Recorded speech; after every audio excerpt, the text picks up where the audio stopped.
Hearing the truth about our nation's history tends to trigger white America. But even when they don't run away, they're so personally offended they'll do anything to avoid the topic. They get incredibly defensive. You'd think they'd try to debunk the historical facts, but they never do. Once in a while, someone will, but they'll use their own personal opinion, sampling of one, to explain that they don't agree with history. Most of the time, they just start swearing at you. They call you a bunch of names that have nothing to do with the history you're talking about. They talk about your looks, they talk about your IQ, they talk about your weight, and many other colorful things.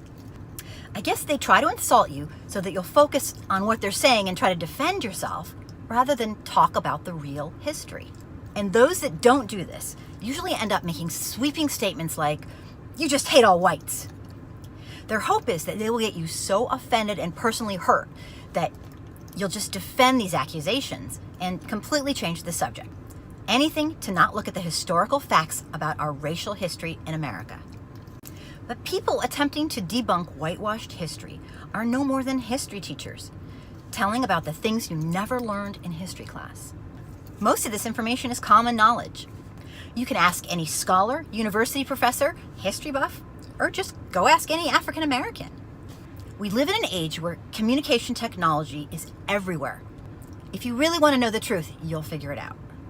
So when you hear that race is a human construct, what the person's trying to tell you is that race was just made up. It actually was invented.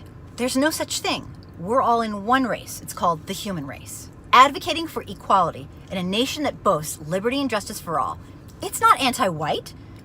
It's pro-equality. One of the most patriotic things an American can do. White America loves to tell white people who are trying to debunk whitewashed history that they're just doing it out of guilt. White America couldn't be more confused. I can't speak for every white person who supports equality, but I can tell you for me, this is not guilt. This is anger. I'm pissed. I'm angry that we live in this great country that boasts liberty and justice for all, but has absolutely no intentions of allowing it to all.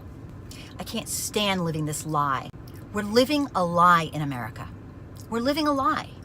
I'm angry because we claim to live in this highly evolved nation, yet we have a tiered system of privilege, and whites are at the top and everyone else is at the bottom. I'm angry that our nation's national anthem is racist. I'm angry that African Americans in the United States have a lower life expectancy than white people here. That's not equality. I'm angry that you won't listen to my sisters and brothers of color when they talk to you about the discrimination they face in America. You'll believe me over a black person who's living it at this moment in time. I'm angry that a white man with a felony record can land a job easier than a black person with no criminal history.